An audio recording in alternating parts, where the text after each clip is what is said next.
Jika kamu sedang liburan di Jogja dan ingin mengunjungi destinasi dengan suasana berbeda, coba deh ke destinasi berikut ini. Namanya Coklat Monggo. Penasaran keseruan kita? Yuk ikuti terus video ini.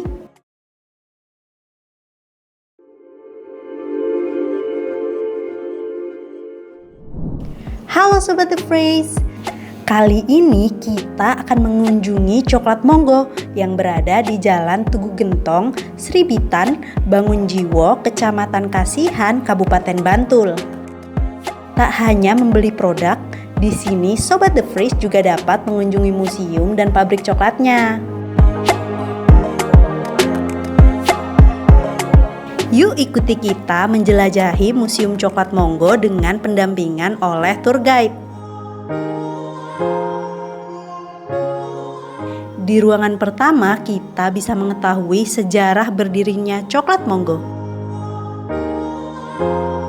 Berawal dari seorang pendatang dari Belgia bernama Thierry de Tournay yang bermukim di Yogyakarta sejak tahun 2001.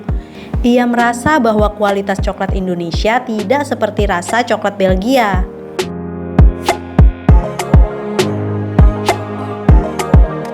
Oleh karena itu, pada tahun 2005, Coklat Monggo menjadi pelopor artisan coklat di Yogyakarta yang didirikan untuk membuat produk oleh-oleh coklat dengan bahan baku dari Indonesia, namun punya cita rasa mendekati kelezatan coklat Belgia.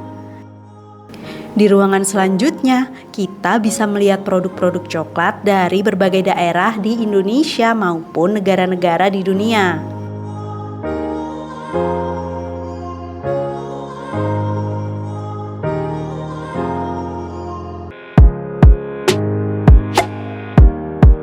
Museum ini juga memiliki ruangan yang menjelaskan tentang sejarah coklat yang ditemukan di benua Amerika,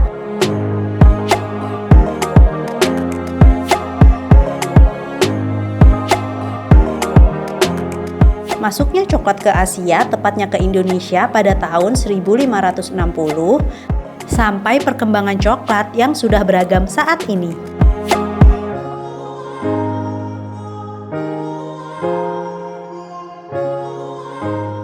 Oh iya, Indonesia adalah produsen kakao nomor 7 di dunia dengan persentase sebesar 3% dari keseluruhan produksi kakao dunia.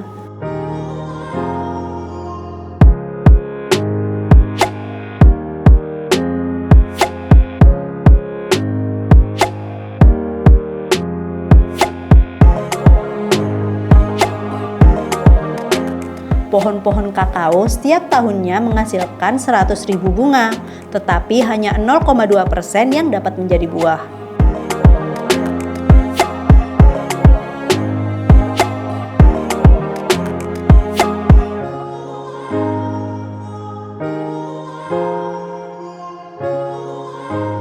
Itu kita kerjasama sama petani lokal dari Gunung Kidul, namanya Bapak Edi ya, karena kita mencari kualitas biji yang bagus.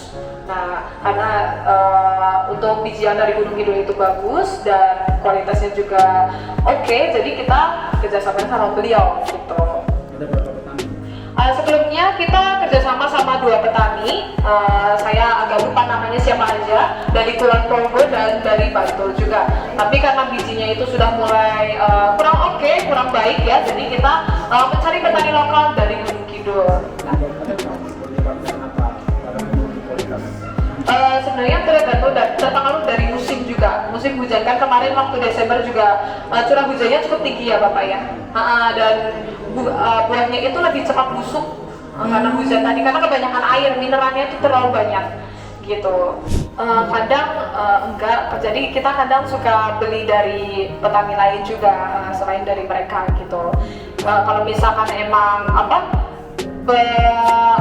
harvest tuh panennya panennya itu lagi banyak ya, mereka bisa memenuhi kebutuhan kita gitu. Kalau misalkan belum memenuhi, biasanya kita ambil dari petani lain juga gitu. Tapi ya itu tadi, kualitas bijinya kita tetap lihat Bapak, karena kita ada proses sampling. Jadi nanti bijinya tuh kita cek, dipotong-potong jadi 2, terus kita lihat dulu.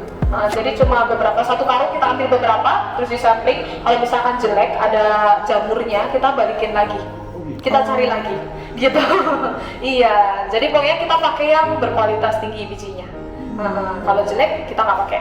Oh, berarti sampai di sini itu udah dalam kering ya? Udah kering. Oh, udah kering ya? Udah difermentasi, udah kering. Baru di sini, dikirim ke Coklat Monggo gitu.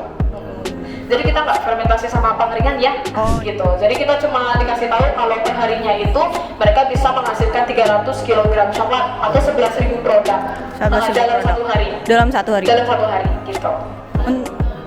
Sisanya ada di toko coklat, nanti bisa diambil gambar aja. Yang Valentine, ya sudah ada, kita sudah jual juga kok. Nanti bisa didokumentasikan. Iya. Valentine, terus ada juga nanti Paskah, ada Lebaran kan bentar lagi. Lebaran, terus Natal, ya jadi season-season ini aja. Halloween juga ada, gitu. Agar menjadi coklat yang lezat, buah kakao dengan kualitas terbaik dikeluarkan bijinya yang masih basah, kemudian difermentasi selama kurang lebih 5 hari. Setelah melalui proses fermentasi, biji yang sudah berwarna kecoklatan dijemur hingga kering di bawah sinar matahari sampai kandungan airnya menjadi 6-7% dan siap diolah di pabrik pembuatan coklat.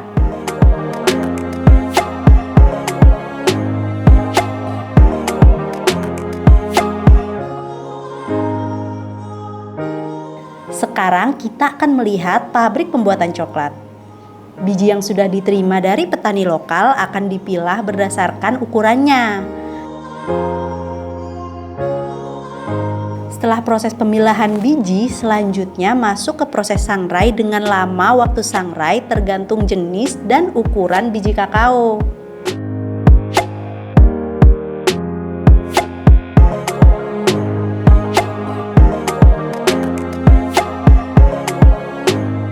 Biji kakao yang sudah disangrai dimasukkan ke mesin pemecah dan pemisah untuk mendapatkan potongan kakao murni yang dikenal dengan kakao nibs.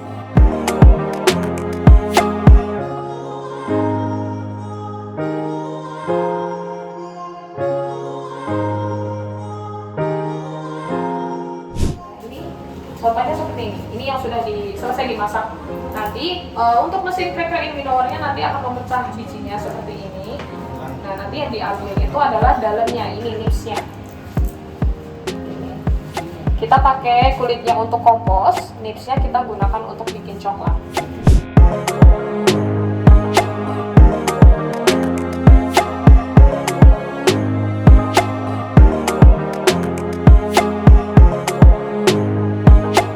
Kakao nibs ini kemudian digiling kasar di mesin penggiling hingga menjadi adonan massa kasar yang menjadi salah satu bahan utama pembuatan coklat.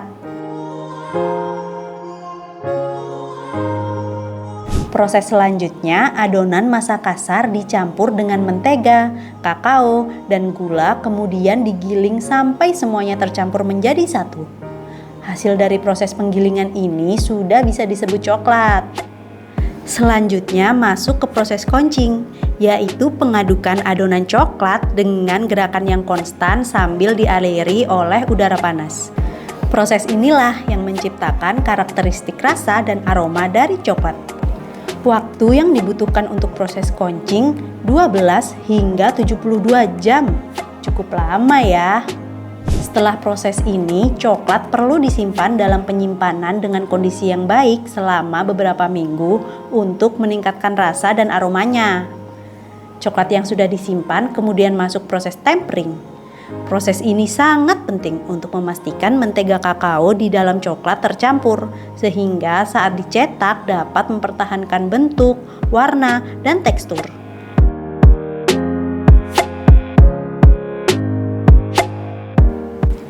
Pencetakan coklat dilakukan dengan memasukkan adonan coklat temper ke dalam cetakan dengan bentuk dan ukuran yang diinginkan. Kemudian coklat didinginkan selama 12-24 jam dengan suhu 15-21 derajat Celcius.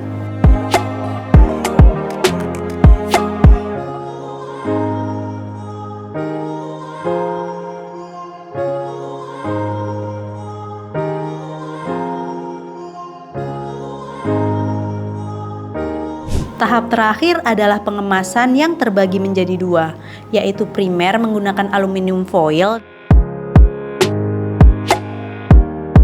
dan sekunder menggunakan kertas dengan desain menarik.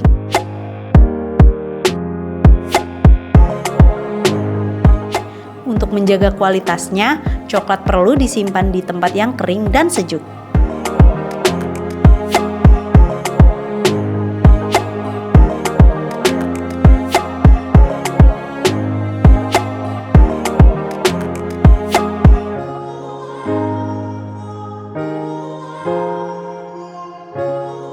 Berdasarkan komposisinya, coklat memiliki berbagai macam jenis, yaitu white chocolate, milk chocolate, dark chocolate, dan compound.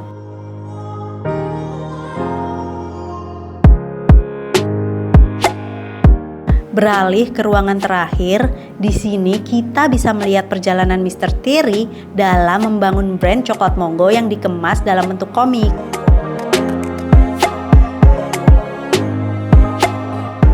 Coklat Mongo memiliki banyak varian rasa loh.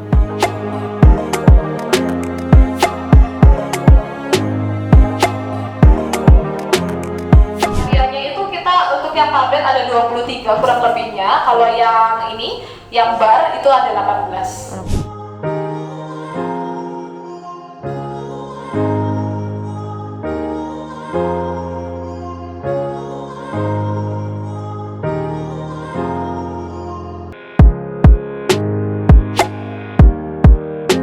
Beliau itu suka banget sama perlakuan atau adab dari orang Yogyakarta ya. Jadi ketika beliau keluar rumah terus mau pergi sama temannya, nanti tetangganya akan bilang monggo silakan gitu ya. Monggo itu artinya silakan ya. Nah makanya ketika beliau bingung nih mau ngasih nama apa untuk coklatnya, terus beliau teringat sama adabnya, perlakuan dari tetangga-tetangganya ini yang bilang monggo. Jadi ini merepresentasikan budaya dari Jawa. Gitu.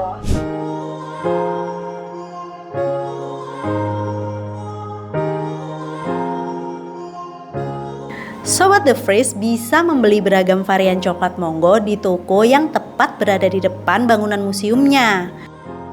Yuk kita lihat ada apa aja.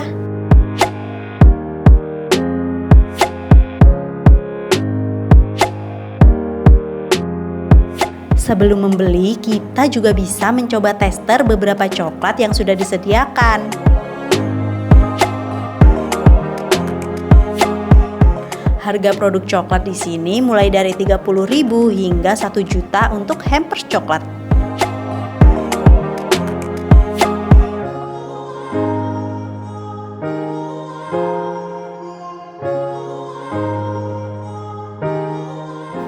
Oh iya, Sobat The Fresh juga bisa merasakan pengalaman membuat coklat mendian dan pralin. Nah, yang akan kita buat ini adalah coklat mendian, salah satu jenis coklat khas Eropa berbentuk keping yang dapat didekorasi dengan kacang dan buah kering.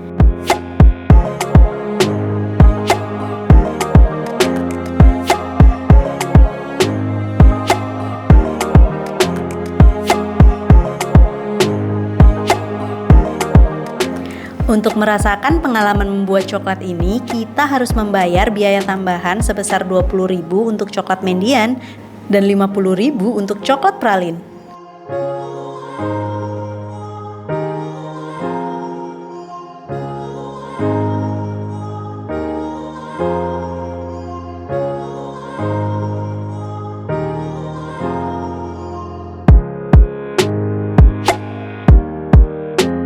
Itu dia keseruan selama di museum dan pabrik coklat Mongo. Selain mendapatkan pengetahuan soal coklat, kita juga bisa belajar membuat coklat. Selanjutnya, kemana lagi ya? Jangan lupa ikuti terus video The Fresh berikutnya.